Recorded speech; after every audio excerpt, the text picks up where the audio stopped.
Putain, on sent bien qu'il y a plus de recul, hein.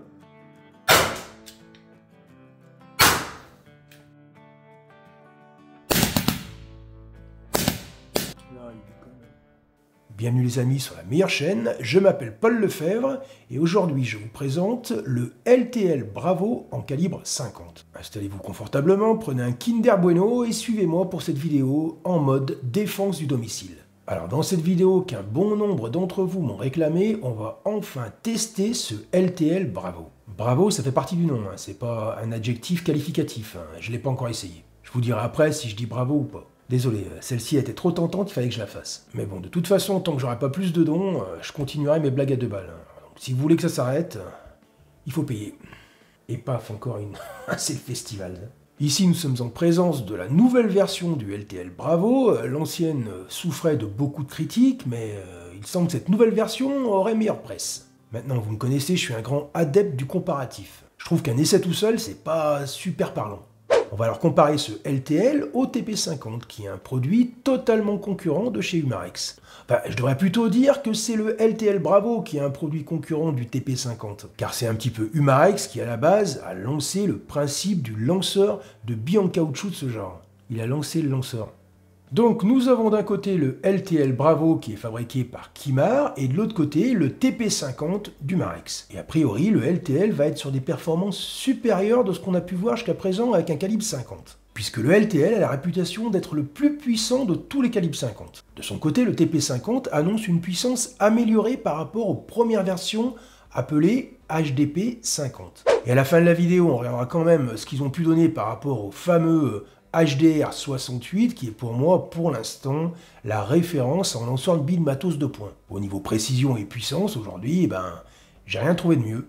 Avant d'aller plus loin, je tenais à remercier Maxiprotec qui m'a fourni ce LTL Bravo et ce TP50 ainsi que toutes les munitions qui vont être utilisées dans cette vidéo. Mais comme d'habitude, malgré la fourniture de ce matériel, il est négocié que j'aurai une totale liberté de critique. Vous me connaissez, je suis pas un tendre sur la critique. Je vous promets que je vous ferai voir exactement les résultats que je vais obtenir et les impressions que j'aurai eues. Sinon pour moi la vidéo n'aurait aucun sens, hein. Je suis un essayeur, pas un VRP. Même si vous avez des codes promo et des liens du matos dans la description, c'est seulement pour mesurer le flux venant de cette vidéo. Que vous achetiez en masse ou pas du tout, ça changera rien pour moi.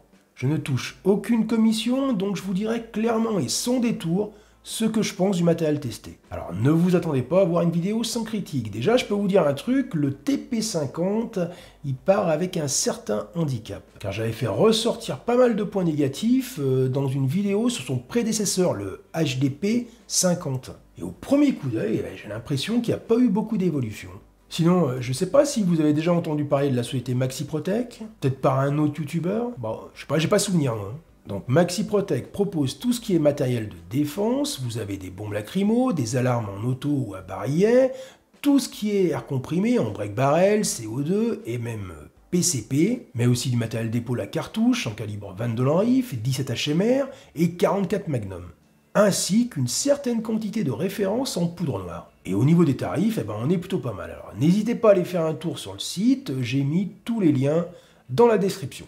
Bon allez, la vidéo sur le comparatif entre le LTL et le TP50, c'est parti. Regardons le matériel de plus près. On commence par le LTL Bravo. Comme je le disais, c'est la deuxième génération, une génération qui aurait gommé les défauts du précédent modèle. J'aurais un peu de mal à me rendre véritablement compte de ces améliorations, car j'ai jamais eu le modèle original entre les mains. Mais je sais qu'il souffrait de fiabilité et surtout du problème de son bouchon de percussion de cartouche qui était assez difficile à visser. Après, je le trouve pas hyper facile non plus celui-ci.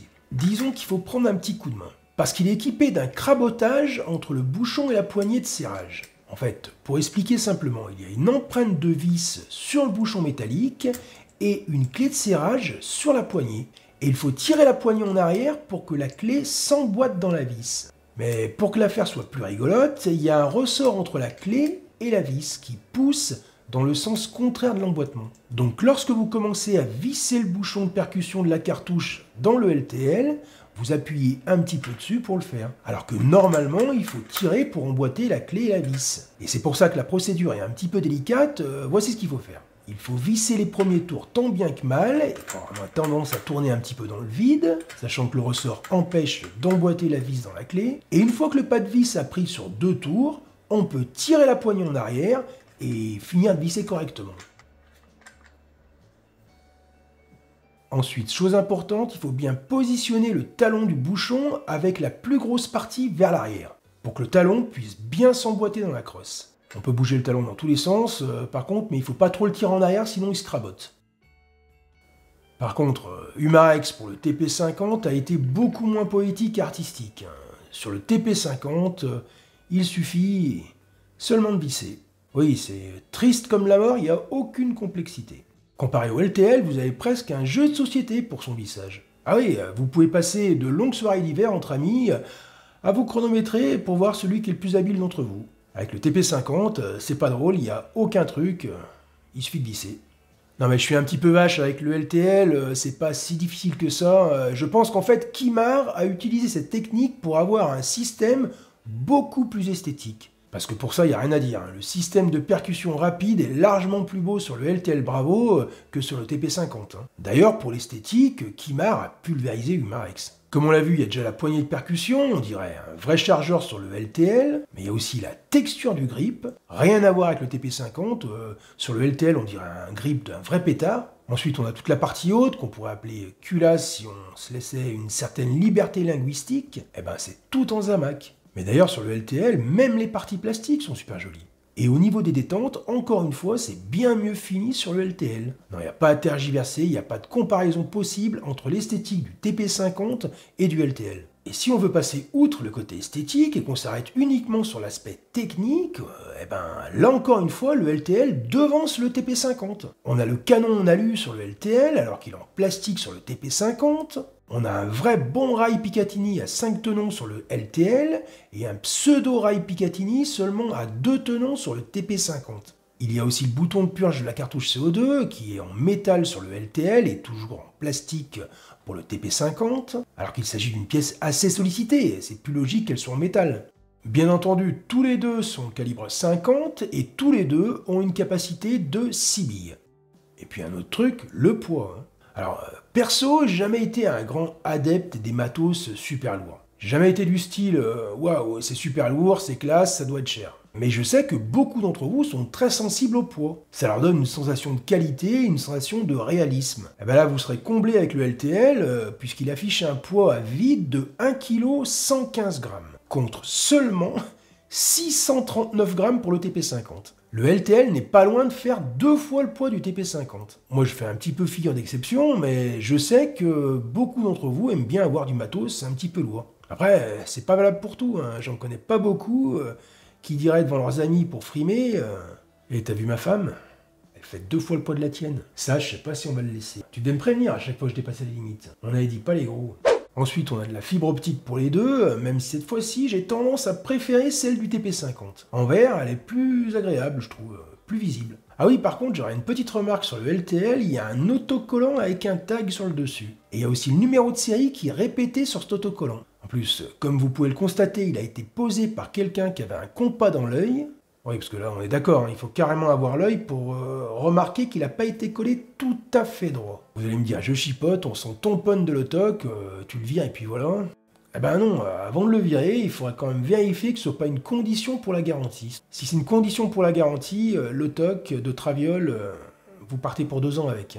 Bon, mais quoi qu'il en soit, le LTL Bravo gagne très largement le comparatif sur l'aspect esthétique et l'aspect technique. Voyons maintenant ce que ça peut donner au niveau des performances. Il semble que ce soit la partie la plus importante. On commence avec le LTL, je vous fais voir comment on introduit la cartouche, on enlève le bouchon et on met la cartouche dans ce sens. On revisse le bouchon selon la technique qu'on a vue précédemment. On pousse la targette jusqu'à l'encoche et on met les 6 billes dans le chargeur. Allez, c'est parti pour le passage au chrony de ce LTL. On est avec les billes en caoutchouc RB50 que j'ai pesées à 1,13 g. Par contre, on est sur des billes très légères, il ne faut pas s'attendre à de grosses puissances avec. Mais ici, ce qu'on va faire, c'est qu'on va principalement tester la régularité et surtout l'autonomie.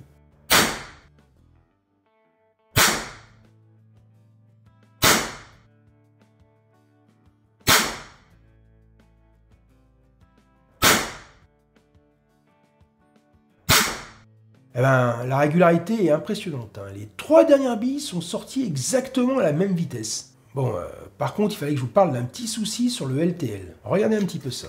On accroche la targette dans l'encoche, on met les 6 billes. Ici, on voit bien la dernière bille, donc le chargeur est rempli au maximum. On relâche la targette, et regardez comme elle est proche de l'encoche. Et sachant que lorsqu'on actionne la détente, les billes sont poussées un petit peu vers l'avant, eh ben, regardez ce qui peut se passer. Et oui, lors d'un appui sur la détente, la targette peut se réenclencher dans l'encoche. Et du coup, les billes, elles se cassent la gueule. Après, ça reste efficace, hein, car l'agresseur sera par terre, mort de rire, en train de se rouler dans sa pisse. Ouais, on est d'accord, il y a un petit problème de conception là. Par contre, c'est assez facile de corriger ce petit problème, je vous expliquerai en fin de vidéo comment faire. Sinon après, vous touchez à rien et vous mettez seulement 5 billes. Regardez, démonstration en tirant. Ici, on a les 6 billes dans le chargeur et la targette est bien en place.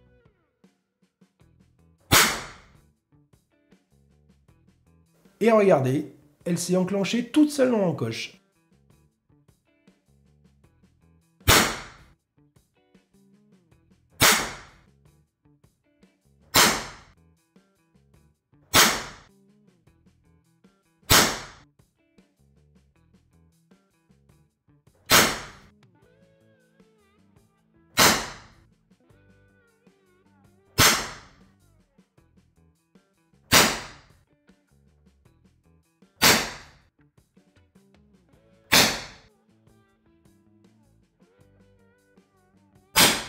« 19e tir, et plus que 6 joules, voilà, on arrive en fin de cartouche. Allez, maintenant on va passer au chrony, le TP50. Pour les billes, même technique de chargement que le LTL. Par contre, vous pouvez observer que ça n'a rien à voir au niveau de l'espace entre la targette et l'encoche. Ici, vous voyez, il n'y a aucun risque que la targette se coince dans l'encoche lorsqu'on appuie sur la détente avec le chargeur plein.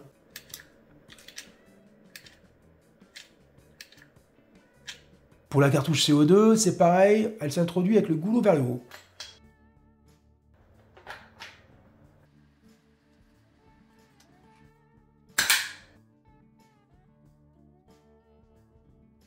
Avant de commencer le passage au chrony, je vous rappelle juste pour info qu'avec la première génération qui s'appelait le HDP 50, j'avais obtenu avec les RB 50 des vitesses sur le premier chargeur autour de 130 mètres secondes, ce qui faisait 9,6 joules. A priori, ce TP50 deuxième génération est annoncé plus puissant que la version précédente. Ah ben, on va voir ça tout de suite. Ah ouais, le premier tir, 13,1 joules. Par contre, pas seulement qu'on est plus puissant que la version précédente, mais il est même plus puissant que le LTL. Ouais, c'est assez étrange, là je suis doublement étonné. Étonné par la puissance que le TP50 sort, mais aussi étonné qu'il soit supérieur au LTL, c'est bizarre.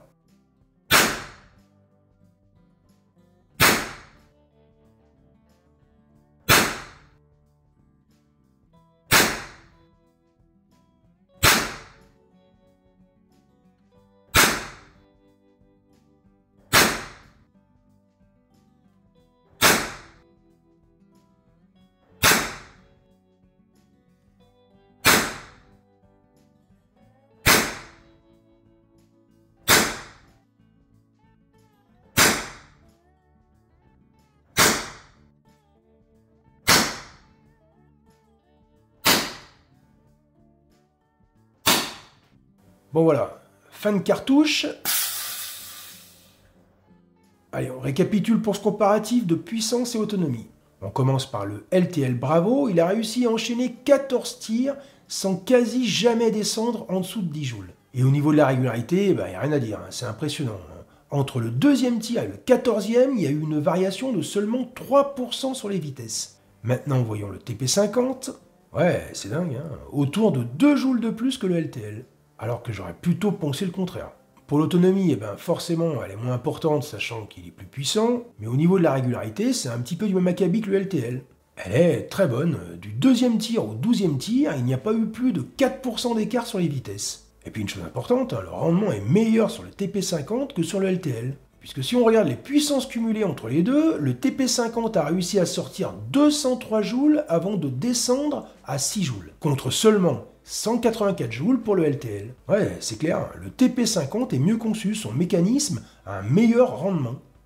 Bon, ce qu'on va faire, c'est qu'on va tester le plus puissant des deux, c'est-à-dire le TP50 avec d'autres billes. Ici, c'est les billes bleues de 1,37 g. Ouais, c'est légèrement mieux au niveau de la puissance. Maintenant, les billes noires brillantes, qui sont très légères, elles font 1,05 g. Ouais, malgré le faible poids, elles sont pas plus rapides que les RB50. Là, on passe aux choses un petit peu plus sérieuses, avec les billes en limaille d'acier, à 2,47 g. Oui, là, c'est beaucoup mieux, on a plus de 15 joules. Et dernière bille, celle qui devrait donner le meilleur résultat, les RBI à cœur d'acier. Ah bah non, du coup, c'est pas mieux que celle avec la limaille. Putain, on sent bien qu'il y a plus de recul, hein.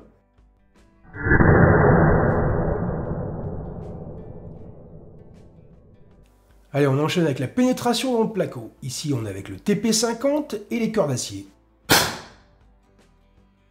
Maintenant, avec le LTL, toujours avec les cœurs d'acier. Bon, par contre, je trouve un petit truc bizarre. Hein. La perforation dans le placo est bien meilleure avec le LTL. Puis c'est très étrange, puisqu'on a vu aux chroniques, le LTL était moins puissant que le TP50. Par contre, je pense à un truc, je ne l'avais pas comparé avec les cœurs d'acier, mais seulement avec le RB50. Peut-être que les RB50 dans le LTL avaient un très mauvais rendement.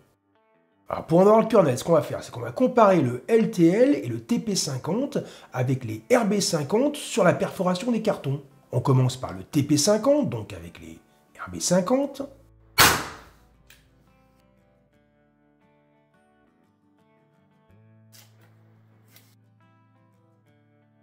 Résultat, 6 cartons déchirés. Je compte le carton lorsque la déchirure a traversé.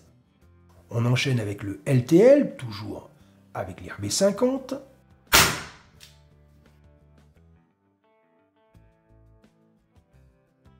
Résultat, 7 cartons déchirés. Bon, je vous dois une explication. Alors déjà, chose importante, il n'y a eu aucune erreur sur les valeurs qu'on a pu obtenir tout à l'heure au chrony. Le chrony est un élément essentiel, je le teste avec 2 autres chronies systématiquement avant tous les essais. Non, les valeurs relevées étaient exactes. Par contre, pour une raison que j'ignore, le LTL, qui était totalement neuf lors du passage au chrony, a donné des vitesses moins importantes lors de la première cartouche CO2. Parce que suite aux essais de perforation sur le placo et les cartons, j'ai repassé le LTL au chrony. Et cette fois-ci, j'ai obtenu des puissances plus importantes que le TP50. Car avec le TP50 et les RB50, j'avais obtenu une puissance moyenne sur le premier chargeur de 12,7 joules. Et j'ai obtenu avec le LTL et les RB50 sur mon deuxième passage au chrony, 14,1 joules. Et pareil avec les cœurs d'acier avec lesquels j'avais obtenu 14,8 joules avec le TP50, sur le deuxième passage au chrony, j'ai obtenu 16,3 joules sur le LTL. Alors il est possible que lors de mon premier passage au chrony du LTL, ce manque de puissance venait peut-être d'un manque de lubrification, parce que oui, normalement il faut les lubrifier abondamment quand même. Par contre avec de l'huile silicone. Ou alors une autre explication, j'avais pas assez vissé le bouchon de percussion de la cartouche CO2 et la percussion n'était pas assez bonne. Enfin voilà, rectification, le LTL est bien autour de 10% plus puissant que le TP50, ce qui est d'ailleurs plus logique. Par contre, il est tout à fait possible que cet écart de seulement 10% soit dû au fait que j'ai un exemplaire du TP50 assez puissant, ça aussi c'est possible. Bon d'ailleurs, rapidement, j'ai testé les perforations des autres billes sur les cartons, et j'ai tout fait avec le LTL. Et voici ce que j'ai obtenu. Avec les cœurs d'acier, j'ai déchiré recto verso 10 cartons. Avec la limaille, j'en ai déchiré 7, pas mieux qu'avec les RB50. Et avec les billes noires brillantes, j'en ai déchiré 5. Et les billes bleues ont donné le plus mauvais résultat avec seulement 3 cartons déchirés recto verso. D'ailleurs, avec ces billes bleues, si j'ai déchiré aussi peu de cartons malgré leur poids, c'est que ça vient du fait que c'est des billes d'entraînement, dites d'entraînement. Alors, peut-être pour se tirer dessus, je sais pas, enfin c'est des billes qui sont très molles, c'est pour ça que la perforation a été aussi faible. Et du coup, pour la perforation de carton, c'était à s'y attendre, c'est les cœurs d'acier qui, comme d'habitude, ont donné les meilleurs résultats en destruction. Allez, on passe aux essais de précision. Ici, je suis avec le TP50 et les billes à cœur d'acier et je suis à 7 mètres. J'ai monté une Olight Baldé Air Pro et je suis en appui parfait. Ainsi, pas de discussion possible, on aura exactement les capacités réelles en précision qu'on peut atteindre avec le matos.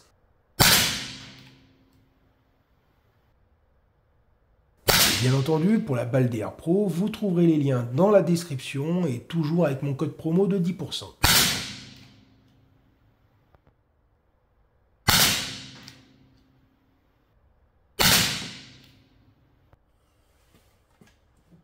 On enchaîne avec le LTL, même bille, même distance, avec exactement le même pointeur laser. D'ailleurs, pendant le tir, vous pouvez constater à quel point la stabilité du laser est bonne. Même lorsque je presse la détente, il bouge pas. Je suis parfaitement stable.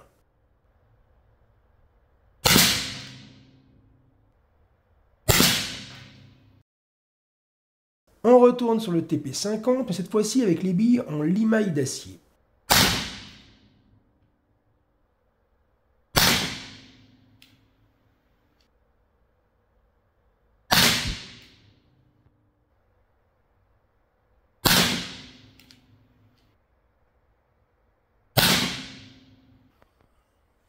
Maintenant, le LTL, toujours avec les billes en limaille d'acier.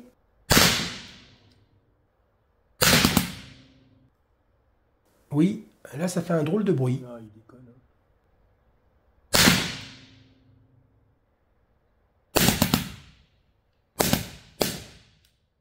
Bon, j'ai eu un petit problème avec le LTL, il faisait autour de 4 à 5 degrés dans l'atelier et au bout d'un moment, il dégazait à cause du froid. Sinon, on continue la séance de tir avec le TP50, lui, il craint pas le froid. Et cette fois-ci, on est avec les billes bleues.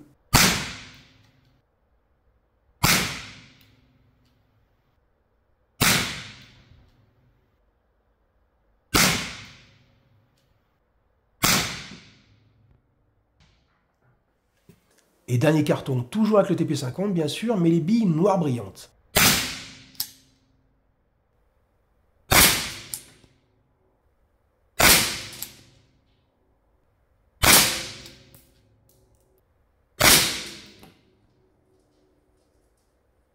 Allez, on passe au bilan des tirs de précision. On va commencer par la meilleure cible pour aller jusqu'à la pire.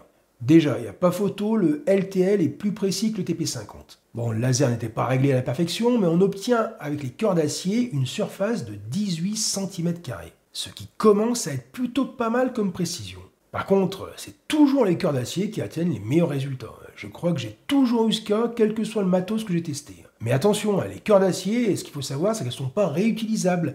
Après l'impact, elles prennent du jeu dans l'enveloppe en caoutchouc. Donc c'est à usage unique. Maintenant, voilà ce qu'on a obtenu avec le TP50 et toujours les billes à cœur d'acier. Il n'est pas à une année-lumière du LTL, il fait quand même un groupement de 36 cm². Ce qui est un résultat beaucoup mieux que le HDR50 ou le HDP50 première génération. Même le HDR68 avait fait à peine mieux avec 22 cm². Oui, c'est clair, ce TP50 a la précision qui a été améliorée par rapport à la version précédente. Ensuite, avec les billes en limaille, on a obtenu une surface de groupement de 63 cm². Je m'attendais un petit peu mieux.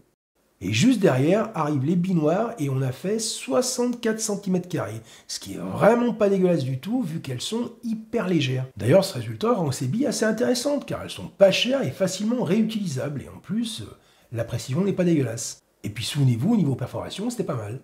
Et les bonnes dernières, c'est les billes bleues, avec un groupement qui se détache quand même pas mal puisqu'on est à 106 cm². Bon allez, il est temps de passer à la conclusion. Et ce qu'on va faire, c'est qu'on va d'abord évoquer les points négatifs du LTL, mais par rapport au TP50. Et ensuite, on fera les points positifs du LTL par rapport au même TP50. Mais là, on commence par les points négatifs. Avant toute chose, je voulais apporter des précisions sur le dégazage rencontré avec le LTL pendant les tirs de précision.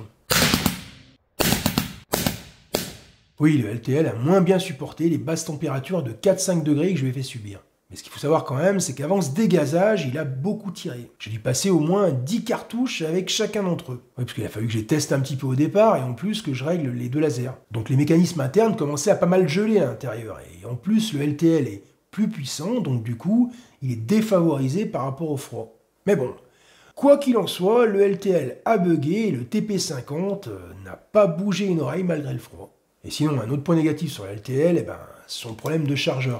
Ceci dit, le problème peut être facilement résolu en mettant un petit coup de Dremel ou de lime sur la targette, ou alors sur l'encoche, pour que la targette soit plus difficile à accrocher. Et là, le problème sera totalement réglé. Ou alors, vous mettez seulement 5 billes. Mais attention, après, c'est pas systématique que la targette se réenclenche. C'est seulement si elle est un petit peu tirée vers le bas lors du chargement. Si on la pousse bien vers le haut, lors du chargement, il n'y a plus de problème. Mais je trouve que c'est un petit peu trop limite au niveau sécurité pour la défense. Encore un dernier point négatif du LTL par rapport au TP50, c'est qu'il faut faire très attention au talon du bouchon de percussion. S'il est mal positionné, on ne pourra pas percuter la cartouche. Problème qu'on ne peut pas avoir avec le TP50. Avec le LTL, ça demande donc une dextérité particulière. Ça peut être un petit peu gênant pour un matériel de défense avec un système d'urgence. Après, je terminerai par un point négatif relatif aux deux. Si vous tombez en panne de gaz en plein milieu d'un chargeur, et que vous êtes en fin de séance, que vous ne comptez pas remettre une cartouche neuve, vous aurez beau vider le chargeur aussi bien que vous voulez, il restera toujours une bille dans le canon, que vous pourrez enlever seulement en tirant avec une cartouche pleine. Il n'y a aucun autre moyen pour l'enlever. Et il n'y a pas du tout ce problème avec une version à barillet. Maintenant, on passe au point positif du LTL par rapport au TP50. Tout d'abord, je dirais la précision. C'est la meilleure précision que j'ai pu obtenir avec tous les T4E de points que j'ai pu tester. Oui, la précision de ce LTL est vraiment remarquable. C'est un niveau qui commence à devenir très intéressant. Même si le TP50 s'en sort plutôt très bien. Mais le LTL est carrément supérieur. Ensuite, au niveau point positif pour le LTL, on aurait sa puissance, qui est quand même assez intéressante. D'ailleurs, il est sur un positionnement assez unique, puisqu'il a quasi la puissance d'un HDR68 avec l'encombrement d'un calibre 50. Et au niveau de l'encombrement, c'est quand même un sacré atout, parce que pour ranger le LTL dans un tiroir, c'est quand même beaucoup plus facile que le HDR68. Et attention, on a peut-être comparé ce LTL sûrement à un excellent exemplaire du TP50. Parce que je veux dire qu'il m'a quand même surpris par sa puissance. Si on avait comparé ce LTL à mon HDR50, la supériorité aurait été totalement écrasante. Ensuite, en point positif en faveur de ce LTL, il y aurait la finition, là, il n'y a rien à dire, aucune comparaison possible avec le TP50, d'ailleurs ni les autres HDR68 ou HDR50, Tout le reste, il les bat à plat de couture. C'est de loin le plus qualitatif de tout. Finition, esthétique, avec son talon de bouchon qui est totalement discret. Vous avez la culasse en zamac, le canon en alu, la détente, le grip, la poignée, le témoin de pression, tout est en acier. Non, il est totalement au-dessus des calibres 50 et 68 du Marex. Là, il n'y a pas photo. Maintenant, pour quel usage ce TP50 et ce LTL? Pour ceux qui me connaissent, vous savez que je plébiscite toujours les versions à barillet pour leur fiabilité. Car sur les versions à barillet, vous n'avez pas les ressorts de chargeur comprimés. Autre avantage, lorsque les billes sont dans le barillet, vous n'avez aucun risque qu'elles coincent entre la transition entre le chargeur et la montée dans la chambre, puisqu'elles sont déjà en place prêtes à partir. Par contre, au vu des performances du TP50 et du LTL, je dirais qu'il reste très intéressant quand même. Et si vous souhaitez utiliser ce matériel pour la défense au domicile, je vous conseillerais deux petites choses. La première, c'est de mettre seulement 5 billes dans le chargeur pour moins solliciter le ressort. Et bien entendu, 5 billes à cœur d'acier, c'est les meilleures. Et la deuxième chose que je vous conseillerais, c'est de l'utiliser au moins une fois par an pour être sûr qu'il soit bien opérationnel le jour où vous pourrez en avoir besoin. Mais après, c'est vrai que l'avantage de l'encombrement par rapport au HDR68, c'est un vrai atout. Et n'oubliez pas que vous retrouverez tous les liens MaxiProtect des produits que je vous ai parlé dans cette vidéo. Vous les trouverez dans la description, mais aussi dans un commentaire épinglé, avec le code promo de 10% de remise. Enfin voilà, merci d'avoir suivi cette vidéo, merci pour vos likes, vos commentaires et vos abonnements, mais aussi bien entendu, je tenais à profondément remercier tous les souscripteurs et donateurs de la chaîne, aussi bien ceux qui me soutiennent par le biais de la souscription de la chaîne que ceux qui passent par Tipeee. Sincèrement, vous imaginez pas à quel point c'est important. N'oubliez pas que plus vous serez nombreux à me soutenir et plus je pourrai faire de vidéos. Alors si vous pouvez faire une petite contribution, vous aurez toute ma gratitude. Merci à tous. Et encore une fois, je ne sais pas exactement ce que je vais vous sortir dans la prochaine vidéo, je ne sais pas non plus quand est-ce que je vais vous la sortir, mais tout ce que je peux vous promettre, c'est qu'on se retrouve très bientôt. Allez, salut les amis!